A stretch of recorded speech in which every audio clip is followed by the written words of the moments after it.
Let's talk about Darling Venom by Parker S. Huntington. This was the Read With Me book for the last 6 Thursdays, and I finished the book last week, or in reality, yesterday. But I didn't want to wait to film the discussion video for Darling Venom because my brain is really fast in lacking informations, especially names, and it is easier for me to film these videos right after I finish the book. So here we are now, and we can talk now about Charlotte, Kellen, and Tate. First of all, I really loved the book. It is one of my favorite reads of 2025, and I'm so glad that a friend of mine mentioned this book to me and recommended it, because I don't think I would have picked it up on my own. But this is the kind of story I love. Super emotional, super deep, super heartbreaking. So, all I need for a perfect romance. And we are starting this book with Charlotte. She is 14, if I remember correctly, in the first chapters. And she is ready to commit suicide. So we already starting with deep topics here. It is Valentine's Day now, her birthday, and she lost her parents a few years ago in a fire that she started accidentally. Her older sister rescued her but couldn't rescue the parents, and her sister is now pretty heavy scarred, so the whole side of her face and shoulder and arm is scarred after the fire. And Leah, the sister, thinks that this is Charlotte's fault. So I can understand that Charlotte sees no other way out of this situation. She is completely alone, even if she lives with her sister. And so on her birthday, she climbs the roof of her school to jump, but she is not alone on this roof. And that's the first time she meets Kellen, because Kellen is there with the same intention. He also wants to commit suicide. He is the same age as Charlotte, and they go to school together. And she stops him from jumping, and they start to talk about what brings them to this roof, about their life and their situations. And it is really heartbreaking. So I was glad they made the pact to not commit suicide, at least not on this day, and that they will meet each other again exactly 1 year later, or better, every year on Valentine's Day until their 18th birthday. But Kellen also makes the rule that they are not allowed to talk out of these meetings. He doesn't want to talk to Charlotte in school because he's the outsider. He's the one that gets bullied, and he doesn't want to bring that to Charlotte. So they meet each other once a year and talk about everything.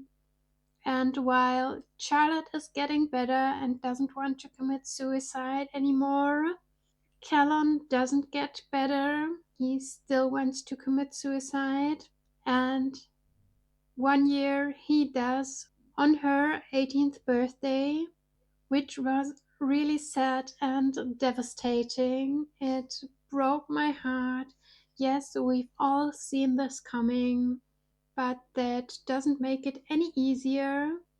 So these were the first 100 pages of the book, 500 more pages incoming. I wasn't 100% invested in the story at this point. I liked Charlotte, but I had a bit of a hard time to connect with Callan because we doesn't see much of him. We only know the things he's talking about, and I, as a reader, could already tell that this is not everything, that this is just his side of the whole situation, and I think he misjudged a lot. So I was curious to learn more about the situation, and I did in the rest of the book. That plays 4 years later.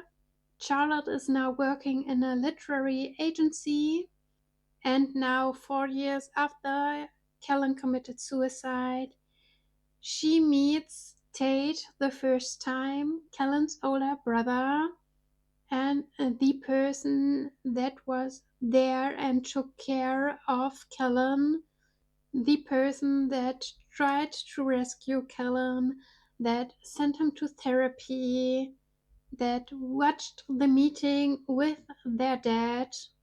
And we now learn with time why he watched the meetings with the dad, and it makes a whole lot more sense than what Kellen told Charlotte.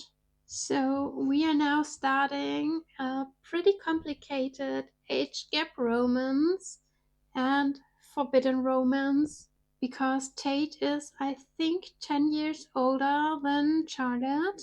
He is a gynecologist and he only allows Charlotte a place in his life because he learns pretty quickly that she knew Kellen, and he is desperate to find out more about Kellen, about why he committed suicide. And there is a whole lot of back and forth between them because Tate can be a real asshole, but with time they are getting closer. They are starting something like a friendship, but not a friendship in general, because he doesn't want to commit. But then Charlotte finds a letter from Callan, and because of this letter, they find a manuscript that Callan wrote, Darling Venom, a book about him and Charlotte. And Charlotte realizes pretty quickly while reading Darling Venom that this could be the next big thing in literary, the next big bestseller. And I really loved how this all turned out. That we had this writing part, the literary agency part, the working on the text, and on the other side, the whole relationship with Tate and the complicated feelings that were mostly on Tate's side. We have multiple POVs in this book. We have Charlotte's POV. I don't think we had Cullen's POV, but I could be wrong here. It was a few weeks ago that I read the first 100 chapters. I'm sorry. But we definitely had POVs of Tate. So we learn a lot about him in his chapters, about his relationship with his dad. That is super, super complicated because he hates his dad and he's still really struggling because of Kellen's death. So we have a whole lot of emotional range here, and I love that.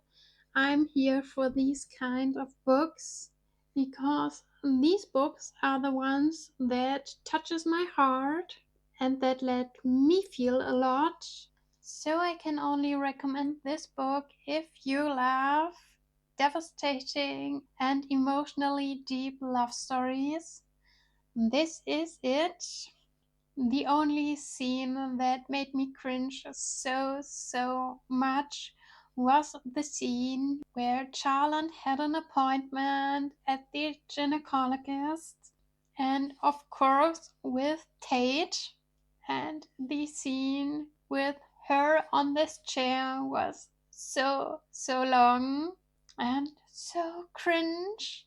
I was ashamed on their behalf, but everything else I loved. The end was a bit short for me personally, and I talk about the end before the epilogue. I think it could have been a few pages more, like 4 or 5 pages, to get to the happy end, to let them kiss, to let him say the 3 words, I love you, and to get them back together. And I just needed one point of the epilogue, and that was the scene with Callan's father, where he finally tells the truth. And I sat here, I knew it, I knew it.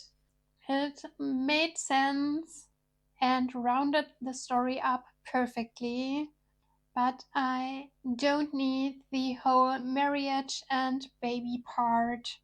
That is always too much for me, and I don't think that these points are required for a happy end.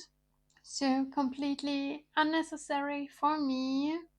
But as I said, I loved everything else. The character development, not only of Charlotte, but also of Tate, and also of Tate's and Callan's father. That was also a big and important part to me.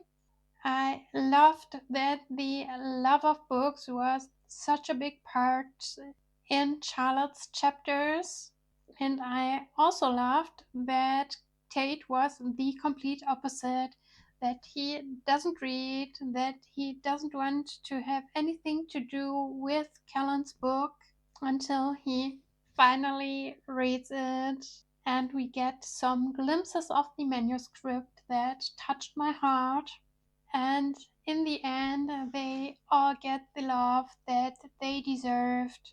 The only thing that came a bit short in the end was the relationship between Charlotte and her sister.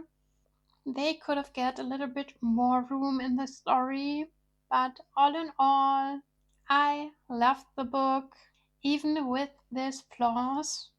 And before I tell you again and again how good this book was, I will stop here.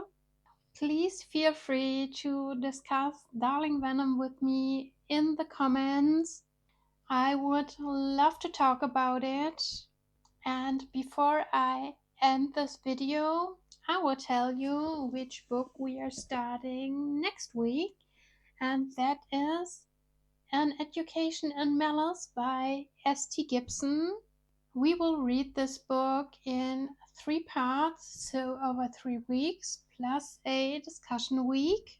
Feel free to join me there. And with that, like this video if you wanna, follow my channel, and I will see you next time. Bye!